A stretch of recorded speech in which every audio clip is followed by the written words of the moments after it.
Ayan, okay. So, hello mga anak. Medyo bago sa pandinig ninyo yung boses ko ngayon. Kasi, bago yung teacher ninyo at bago yung makikita ninyo at maririnig yung lesson. Okay, so mag-i-start na tayo. Pero, mamaya ipapakilala ko naman yung sarili ko para makilala niyo din ako bilang inyong bagong teacher sa TLE. Okay, so mag-start na tayo. Good day, LCians. Ayan. So, I hope na lahat is nakaupo na ng ayos, nakarelax, at handa nang matuto ngayong araw. So, ngayon, my name is Crizel Barnizo. You can call me Miss Barnizo for short. And I will be your new teacher for the subject of TLE. Simula ngayon hanggang sa mga susunod pang araw. Okay. Ayan. Okay. Ayan. So, magkakaroon muna tayo ng konting panalangin para simulan, bago natin simulan yung ating lesson for today. And after that, followed by the LCC hymn. I hope na lahat is kakanta habang nag-play yung ating LCC hymn. Okay? Dear Lord, we thank you for the gift of life today. You allow us to have another day to praise you and see your glory. Thank you for the love and protection, especially this time of pandemic.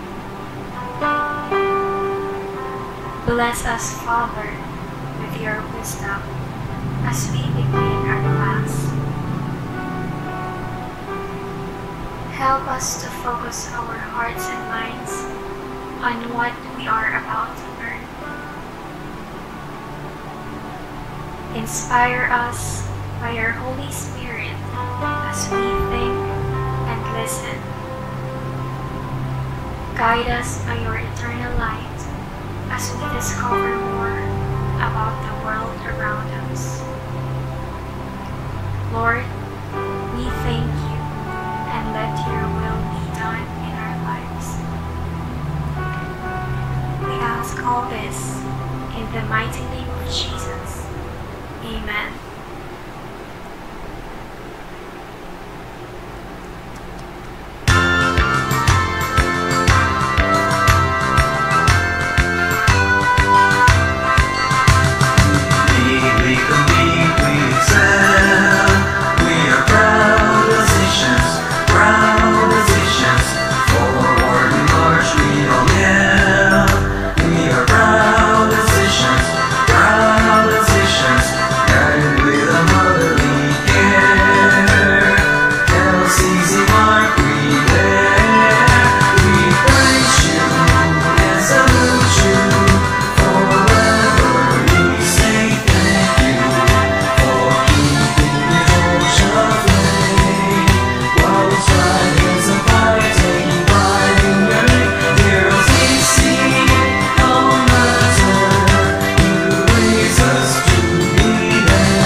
Okay.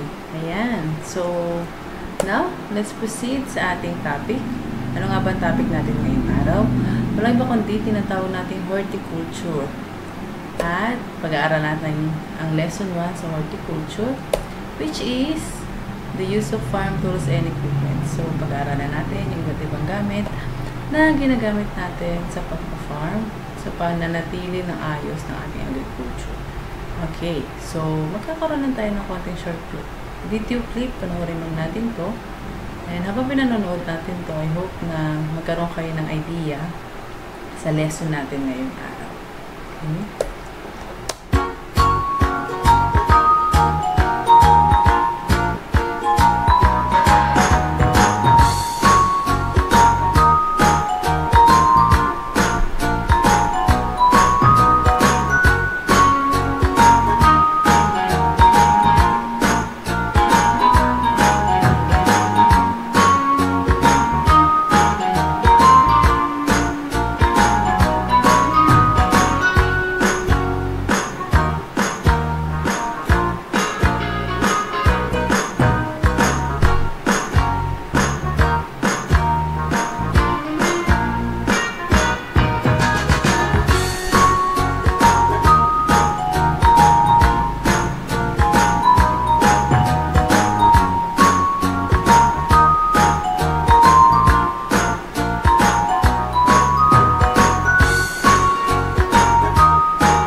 Okay.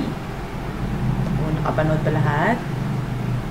May naiintindihan naman ba sa pinanood nyo? Baka naman nanood na pero hindi naiintindihan na. Okay, ano ba pinag-usapan nila doon?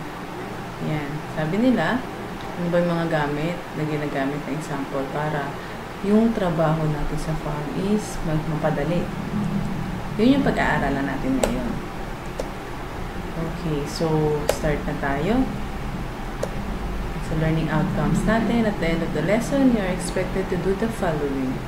Yan. So una lang tayo. Actually, madami yan. Pero mag-focus lang muna tayo sa isa. Learning outcomes number 1. Select and use farm tools. At the end of the lesson, dapat alam na natin yung mga iba't ibang klase ng mga tools at kung saan talaga sila dapat ginagamit. Okay, so now, sa definition of terms natin, may lima lang nasasabihin sa inyo, at sana maunawaan natin to at maintindihan ng maayos. Una doon is equipment. Ano ba ibig sabihin ng equipment? Ang equipment is power tool machine in farming. So, ibig sabihin, ang equipment daw ay yung mga machine na ginagamitan ng kuryente, gasolina, na ginagamit sa pagpa-farm. Ang example natin dyan ay, ayan, ano ba ito? Kung nakikita nyo. Hindi ang kotse-kotsihan na nasa damuhan ha. Okay, siya ay tinatawag nating rice harvester. From the word harvest, ginagamit itong bagay na ito para makapag-harvest ng palay, ng rice. Ayan. Kung napapansin nyo, syempre hindi yan aandar. Nang ganyan lang, ginagamitan niya ng gasolina. Ayan. Next naman is corn dehusker. Ano ba ibig sabihin ng corn dehusker? Kung nakikita nyo sa picture, ayan. Ginagamit to para ma-separate yung mismong mais na kinakain natin dun sa, ayan, dun sa pinakabuto niya. Okay, so isa din yung equipment na ginagamitan ng kuryente o power, isa siyang example ng power tool machine. Kaya siya tinawag na equipment, ginagamit sa pagpa-farm. And the last is, yung malaking Megatron na yan. Yan, okay. So, yan naman yung tinatawag nating tractor. Alam ko medyo familiar kayo dyan, especially pag nanonood kayo ng mga tulad ng sinabi sila Bumblebee. Yung example niyan. Ginagamit yan para mapatag yung lupa, yung mga hams-hams na lupa na magtaas. Ginagamit yan para makapagpatag ng lupa. At the same time, para makapagpalambura rin ng lupa. Okay, so tapos na tayo sa equipment.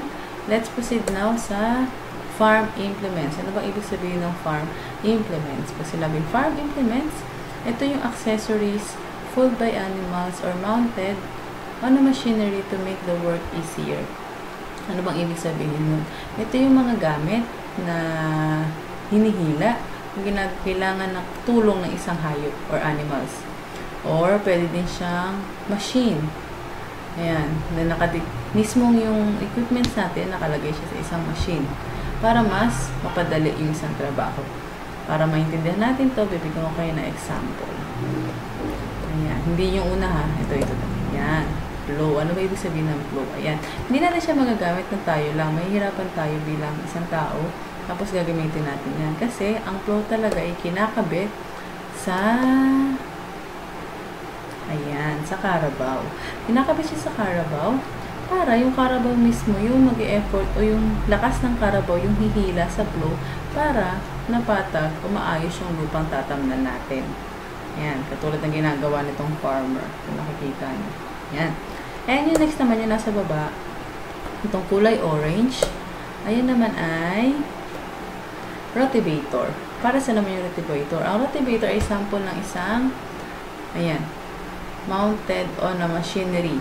So, ito yung sample niyang farm implements na yan. Kasi, ang rotivator kinakabit sa isang type ng machine din na walang iba kundi ayan, si Bumblebee. Yo. Ayan, siya ay isang tractor. So, yung rotivator, kinakabit siya sa tractor para mas maganda o mas malawak yung magiging trabaho ng isang tractor. Ayan. Bukod sa napapaganda niya na yung lupa, mas lalong bumubuka yung lupa or kumakalat at mas madadali natin siyang tamnan. Kasi kapag kaplat lang siya, mahirap pa. Mas madaling tamnan yung lupa kapag medyo buhaghag na siya. At yun yung ginagawa ng rotivator. Yan. Proceed naman tayo sa hand tools. Ano bang ibig sabihin ng hand tools? From the word hand. Hand tools. To daway objects that are usually light and are used without the help of the animals and machine. So, ginagamit siya na walang tulong yung mga hayop kahit ano kasi ng machine. Kamay lang. Kaya nga, hand tools. Bibigay tayo ng example ng hand tools, ha? Ayan. Bolo. Parang itak, di ba? So, bolo. Para saan ang bolo? Mamaya sasabihin ko kung para saan ang bolo. Ayan. And next naman is rake. Kalaykay sa Tagalog. Nagamit yan kapag maglilinis tayo ng mga kalat-kalat na mga dahon-dahon. Pero yung definition niya mamaya para mas maintindihan natin sasabihin ko. Basta ito yung example lamang po ng hand tools. Okay? Ayan. Next naman tayo. Pang-apat. Ayan. Next naman is preventive maintenance. Ano ibig sabihin ng maintenance or preventive maintenance? From the word maintain. Ito yung kailangan natin gawin para ma-maintain. Ang alin ba? Nakalagay dito, an activity or operation done to prevent malfunction or tools and equipment and prolong the useful life of tools and equipment. So, ibig sabihin, preventive maintenance, para ma-prevent natin kung ano man yung damages na mangyayari sa equipment na meron tayo. Para mas magamit natin siya, mas mapahaba yung buhay niya na magagamit natin. Kailangan, meron tayong tinatawag na preventive maintenance. Para saan yun? Para mapangalagaan yung mga gamit na ginagamit natin para mas mahaba pa yung oras o time na magagamit natin yung gamit na meron tayo. Okay. And the last but not the least is repair. Siyempre, alam ko naman na nalalaman natin lahat kung ano ibig sabihin ng repair. Repair is to restore to good condition something broken or damaged. Ito daw ay para maayos, mabalik sa magandang kondisyon yung isang bagay na nasira na, na-damage na, all. Yan, so repair, kailangan ito nga, ulitin ko lang, para ma-restore o maisaayos, maibalik sa original condition yung isang bagay na nasira na. Kailangan lagi tayong handa sa repair yung mga gamit natin. Okay, so yun yung unang lima. Ngayon naman, focus na tayo sa farm tools in agricultural operation. Dito sa lesson na to, sasabihin ko yung mga example ng farm tools na ginagamit sa agricultural operation natin. Ayan. Example ng mga farm tools. Ayan. Farm tools, implements, and equipment. Yun yung mga sinabi ko kanina. Nagbigay ako ng mga picture. Ayan. Sabi dito, play very important role in horticultural operation. Their availability makes the work much easier and faster. So, kapag meron ka ng mga gamit na yun, ibig sabihin, mas mapapadali yung trabaho mo. Mapapabilis na, mapapadali pa. So, less hassle ka sa pagkilos kasi nga may mga gamit na sa paligid mo na pwede mong gamitin para hindi mo na gamitin yung iba't ibang lakas mo para gamitin yun. Diba? Para magawa yung gusto mong gawin. Ayan. Doon tayo mag-focus sa hand tools. Makinig naman kasi may recitation tayo. Okay, sa hand tools, ano po ba yung mga example ng hand tools? Ayan, number 1, bolo. Yun yung pinakita kong unang-unang picture sa inyo kanina. Is used for cutting tall grasses and weeds and chopping branches of trees. Ayan. Ayan daw ay ginagamit para pamutol ng mahabang damo o pamputol ng mga sanga. Yan. Yung bowling ginagamit niya. Alam ka naman kasi maliit na kutsilyo ang gagamitin mo para sa pagputol ng mga sanga, di ba? Mahihirapan ka nga. Pero pag may bolo ka, mas madali. Mas mapapabilis. Guntingin mo yung mga grasses, mahihirapan ka. Pero ang bolo, kapag isang gawin mo lang, tanggal lahat ng mahahabang mga damo. And next naman is crowbar. It's used for digging big holes and for digging out big stones and stump. Ano ba yung example nun? Ayan. Ito yung ginagamit para magtanggal ng mga malalaking bato. Makakatulong yan kapag nahihirapan. Siyempre, pag nahirapan yung kamay natin kumuha ng bato, pwede natin gamitin yung crowbar. Pick mato. Ayan, pangatlo. It's used for digging canals, breaking hard topsoil, or for digging up stones and tree stumps. Pwede daw natin gamitin yan para i-break or wasakin yung mga malalaking bato para hindi na siya nakaharang doon. Ayan. And next naman is grab hoe. It's used for breaking hard topsoil and pulverizing soil. Ayan. Parang same lang din siya. Pero, ito kasi, ayan, breaking hard topsoil and pulverizing soil. Ito yun yung pinaggagamitan niya. Yung sa Pikmato, ayan, pwede siyang paghukay para makagawa ka ng canals. Ayan, and for digging up stones and tree stumps. Ayan, malilito kayo ng konti. Pero, lagi niyo tatandaan yung picture. Ayan, yung picture. Yung grab hoe, is just for breaking hard topsoil. Ito mas madali. Kasi, hard topsoil, o, diba? Mga buong putik. Pwede mo siyang pangwasak. Next. Spade. It's used for removing trash or soil, digging canals or ditches, and mixing soil media. Ano ba yung sample niyan? Ayan. Okay. Removing trash or soil. Pwede natin siyang gamitin para panguha ng mga kalat or yung lupa. Tapos, pwede natin siyang makatulong para sa pag-aayos ng lupa. Gamitin mo yan, tapos haluhaluin mo yung lupa, ganun. Pwede yan. Shovel is used in removing trash, digging loose soil, moving soil from one place to another, and from mixing soil media. Ano example niyan? Ayan. May tawag dyan eh. Yung sa mga nagko-construction, di ba? So, yun yung ginagamit nila. Lagi tatandaan na ang shovel ay ginagamit para mag-move ng soil from one place to another. From its original place, i-move mo siya sa ibang lugar. Parang nagkumuha ka ng putik or ng lupa, tapos i-move mo siya sa ibang lugar. Yan ang pwede natin gamitin, ang shovel. Okay. And next naman, rake. It's used for cleaning the ground and leveling the topsoil. So, ang rake daw, kanina, binigyan ko na kayo ng example kung ano yung rake. Ito ay, ayan, kalaykay. So, ang kalaykay ay ginagamit para pagtayin yung lupa, pagkalat-kalat yung lupa, pag may mga nakaangat pa ng mga putik, pwede natin gamitin yan para mag-level o pumantay yung lupa. Pwede din siyang gamitin panglinis kapag may mga kalat-kalat na mga dahon-dahon. Pwede natin siyang gamitin. Usually, dun talaga ginagamit yung rake. And next naman, spading fork. It's used for loosening the soil, digging out root crops, and turning over the materials in a compost heap. Ayan. So, ito naman is specifically ginagamit for digging out root crops and turning over the materials in the compost heap. So, natanggalin, ililipat doon sa compost heap yung isang uri ng halaman. Ayan, spading fork ang ginagamit natin. Next naman is light hoe. Is used for loosening the soil and leveling soil and digging out furrows for planting. Ayan. Almost pareho lang nga. Baka malito kayo sa mga gamit. Pero, mas maganda kasi ginagamit yung mga bagay na to.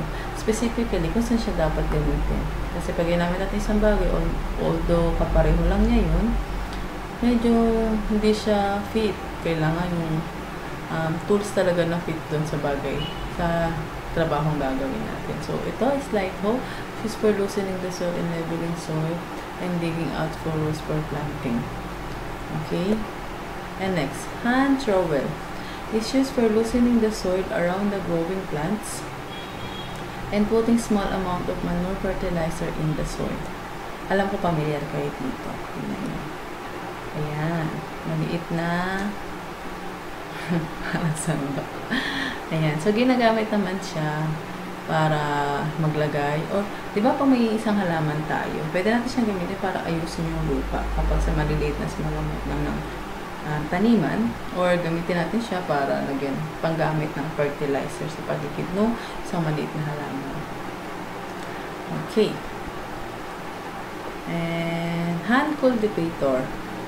Hand cultivator is used for cultivating the garden plot by loosening the soil and removing weeds around the plants. Ano ba yan? Ganyan. Kung may mga nakakalat na mga dahon-dahon sa halaman ninyo, yan pwede natin gamitin. Kasi, yun specifically ginagamit sa panghalaman. Kasi yung rake, Yung ray kasi pang sa mga kalat na halaman. Pero kung yung halaman mo na ganito, yung nakapaligid dyan, instead na mahirapan ka or nakadikit yung sa lupa, pwede mo siyang gamitin. Pantanggal ng mga kalat ng mga dahon-dahon sa paligid ng pinakahalaman mo. Okay. Next naman is hand fork. It's used for interrow cultivation. Ayan. Pwede siyang gamitin. Ayusin yung lupa. Yan sa tatamnan mo, pwede natin gamitin ang hand fork. And next is pruning shears. Issues cutting branches of planting materials and unnecessary branches of plants. So, cutting nga, syempre, mukha siyang gunting. Pero ito kasi, yung type ng gunting niya is ginagamit specifically for cutting the branches. Yan. So, mga unnecessary branches, mga nakakalat na mga halaman o mga branches ng isang halaman, siya yung puputol. Diba usually may mga shape? May mga nakikita na baka mga shape na halaman, may bilog, may hugis, mga cartoon. Ayan. Pwede natin gamitin yung pruning shears para mag-shape o magputol ng mga unnecessary branches ng mga halaman. Okay, next. Axe is used for cutting bigger size post. Ayan. Ito naman is for cutting malalaki na. Malalaki na, hindi na siya yung mga branches na maliliit lang. Yung sa malalaking version is axe na yung ginagamit natin. Knife. Ayan. Next naman natin is knife. Is used cutting planting materials and for performing other operation in horticultural. So, ayan. Cutting planting materials and for performing other operation. Pwede din siya gamitin sa ibang bagay, pero pwede din natin siyang gamitin na kung saan natin siya kung saang trabaho, pwede siyang gamitin para mas padali yung trabaho natin. Pwede natin gamitin yung knife. Actually, ang knife is multi functional na material, diba? Sprinkles is used for watering seedling and young plants. Always remember na sprinkles ay para sa mga young plants, mga bago pa lang na halaman, mga bata. Yan. Hindi natin yan pwedeng buhusan ng madami agad tubig. So, ibig sabihin, pang maliliit lang siya na halaman. Kasi konti-konting tubig lang yan. So, yun yan is sprinkles. Next is water pails. So, timba, in Tagalog, water pails is used for hauling waters, manure, and fertilizer. Ayan. Pwede nyo din gamitin sa ibang bagay. Ayan. Always remember na kailangan tayo may water pails. Pwede siyang lagayan ng fertilizer para ihalo sa mga halaman natin. Ayan. Pwede din natin siyang gamitin as pandilig. Mga ganun. Ayan. Water pails. Kailangan din natin ng water pails sa farm natin o sa halamanan natin. Next, sprayers is used for spraying insecticides, foliar fertilizers, fungicides, and herbicides. Yan. Ba't ibang klase ng sprayers ang ipapakita ko? First, yung green one. Is maliit lang siya na type ng sprayer. Normal lang. Ayan. Ayan, yung ginagamit na. Kung nakikita nyo, pinanggan nyo yan. Pang insecticide. Ayan. Ayan. Same din yan. Pang insecticide din siya. Pero maliit na klase din siya nito ng kulay orange. Naintindihan ba? Nakakahabol ba? Pag may tanong kayo mamaya sa GC para masagot ko yung mga katanungan nyo. Wheelbarrow is used for hauling trash, manures, fertilizer, planting materials, and other equipment. Ayan, dyan natin nalagay yun. Pwedeng trash mo ilagay yan, parang padali yung pagbuhat mo ng kalat papunta sa ibang lugar. Pwedeng dyan mo ilagay yung mga halaman para mailipat sa ibang lugar. Wheelbarrow yun. Sickle is a handheld agricultural tool which a variously curved blade typically used for cutting weeds. Ano ba yan? Ayan. Okay.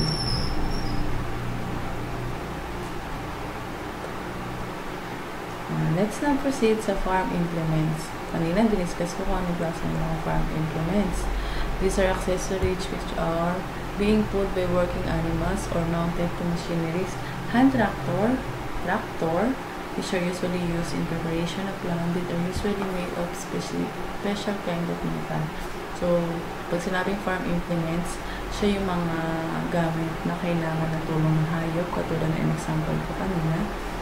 Kailangan din na nakakabit siya sa isa pang uri ng machine para mas mapadali at mas mapabilis yung trabaho. Ang example niyan ay plows. Ayan, pinakita ko kanina example ng plows. These are farm implements used in horticultural operation, either pulled by a working animal or tractor. So, gamit siya. Either pwede siyang gamitin ng ikabit siya sa isang hayop, sa carabao specifically, or sa tractor. Yan. Yun yung native na example ng plow natin. Ito naman, yung pwede natin ikabit sa tractor. Hindi siya pwede syempre sa kalabaw kasi ano na yan, advanced na type ng plow yan. Yan. Pero pareho lang din siya ginagamit para pagbungkal ng lupa. Pero yung mababa lang yung bungkal niya, hindi yung malalim. Next, harrow. The native wooden harrow is made of wood which a metal bit and pulled by a carabao, while this harrow is made of metal mounted on a tractor. So, ito naman, kinakabit siya sa tractor. Okay? So, hindi siya pwede ito ay ginagamit para magbungkal din ng lupa, pero mas malalim na. Mas malalim na version compare sa plow kanina. Ayan. So, itong isa is ginagamitan siya din ng hayop. Ayan, yung native natin. Tapos itong this harrow is kinakabit sa tractor pa din. Ayan. The last na tayo. Rotavator. Rotavator is an implement attached to a tractor and used for tilling and fertilizing the soil. Ayan. Yan yung pinakita ko yung mga example sa inyo. Para pang-ayos din siya ng lupa. Tatangnan natin. Mga palayan, yan yung ginagamit. Okay? So, I hope na may natutunan kayo sa ating lesson ngayong araw. Kung may mga tanong kayo, pwede kayong mag-ask ng question, mag-send ng question sa GC natin para makikita din ng mga ibang estudyante. Pwede nyo akong i-PM para send ko na lang sa inyo agad-agad yung sagot sa mga questions din. And once again, aralin natin mabuti yung lesson natin. Bakit? Kasi, syempre, examine pa natin yan o magkakaroon pa tayo ng graded recitation yan sa mga online na gagawin natin. And then, I hope na naintindihan. So, once again, my name is Miss Berniso, your new TLE teacher. And I hope na na-enjoy niyo kong kasama. And gusto ko na din kayong makita sa personal dahil bawal pa. And that's all for today. The end of our class. Thank you so much.